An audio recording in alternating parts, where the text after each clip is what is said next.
You were one of the leading voices for Brexit and for UK independence and the idea that we should be trading with Europe, but we shouldn't centralize top-down everything.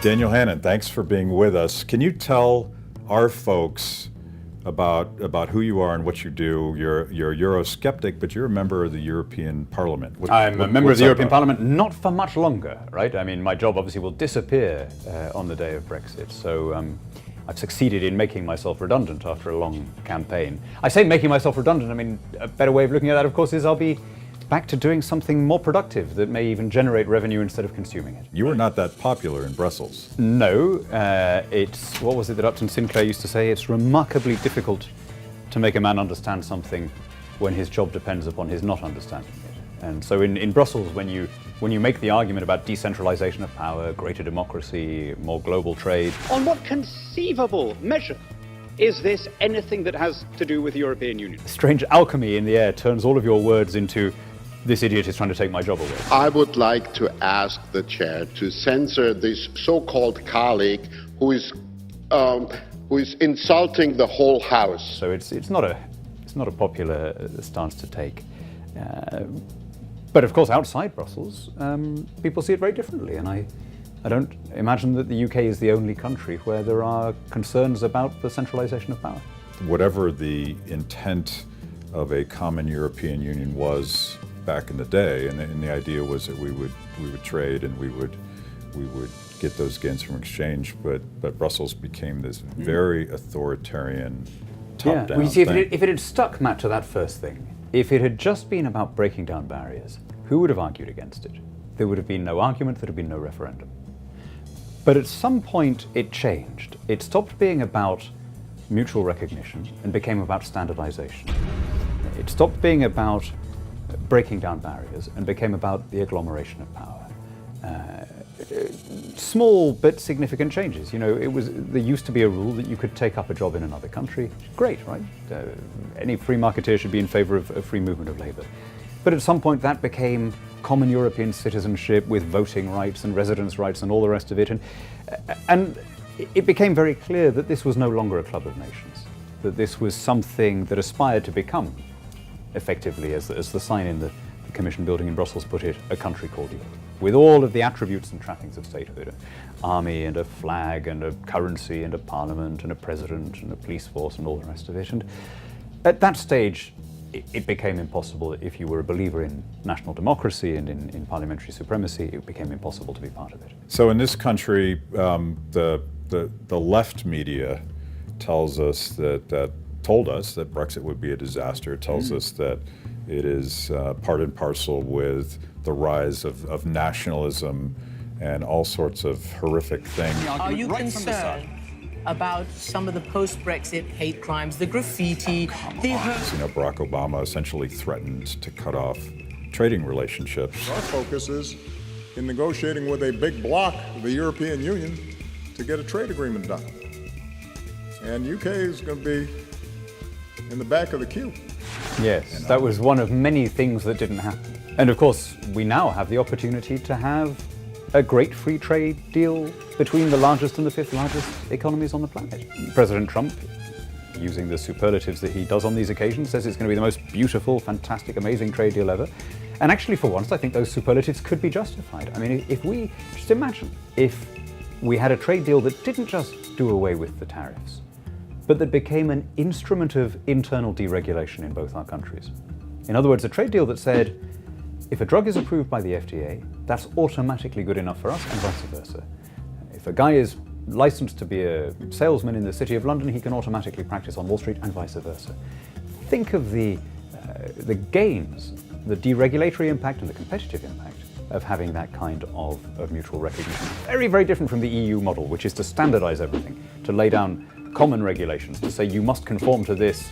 Even if you weren't exporting, you still have to meet all of these standards. This would be based on mutual recognition. There's only one place in the world where something along those lines has happened.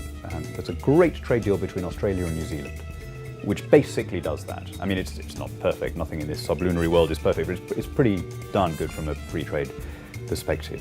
You know, one of the aspects of Trumpism combined with economic anxiety does seem to be a rise in protectionist sentiments in this country. To be clear, you are a absolute hardcore free trader. Yeah, which would have been a fairly mainstream position until recently. I mean, I happened to be in Cleveland at the Republican convention, and I was pretty shocked when Donald Trump started tearing into free trade, and the convention applauded. And didn't just applaud, but rose to its feet in a sort of ululation of ecstasy. And I am not going to let companies move to other countries, firing their employees along the way without consequence. Not gonna happen anymore. And I thought, well, is it that the guys who disagreed with it stayed away because it was his convention? Is it just kind of backing your guy in tribalism and, you know, applauding because you're there? Or is it that they secretly thought this all along and they've now been, as it were, licensed? I think I tend towards option 2, that, you know, it was an election and you were cheering your guy because you didn't want the other candidate. The problem we have, I think, Matt, is that free trade is literally counterintuitive. It runs up against instincts and intuitions that worked really well on the savannas of Pleistocene Africa. But our brains are not designed for skyscrapers and invisible supply chains and depending on people that you can't see. For example, the idea of comparative advantage, the idea that the other country can outperform you in every way, can be more efficient, more productive, can you know, beat you at goods and services, and everything, but it's still in your interest to open your markets. That is an utterly counterintuitive, freaky idea. The first time you heard it, you must have thought, that can't be right. I know I did. I kept on reading through it thinking, where's the flaw here? This just can't be right. But it is right. I mean, it's mathematically demonstrable. And this is why we're always on our side, I think, playing catch up. Because although we have lots of empirical data on our side, you can show, I mean, you know, Australia and New Zealand, the two great free traders, have gone 25 years now without a single quarter of negative growth, right? We know that this works. But it feels wrong because it's up against 1 million years of evolution encoded in our genomes. And this is why we have to keep making the argument constantly. It seems like that we slide back into these things, and one of the things that you just touched on was the probably partisan nature at the Republican National Conventions. The party that had always been defending free trade, the party of Ronald Reagan, was now applauding protectionism. On the other side of the coin, you see Democrats suddenly worrying about the Bill of Rights and constitutional limits on presidential power. About time. What's going on there? I mean, you know, that is really a happy development, you know, and this is not just something that goes back to Obama. The thing that depresses me most about actually pretty much every developed country, but it's particularly noticeable here given the partisanship, is how indifferent people are to process when they happen to get an outcome that they like. Yeah. And this is true on both sides. You know, I remember when the recent decision was made about same-sex marriage. It seemed to me pretty clear that that is a state's issue. I can't see any reading of the Constitution that sustains the decision that was made. But if you make that observation to someone, they won't come back and say, well, actually, no, it is a federal issue, because they'll just go, what's your problem with gay people, hater?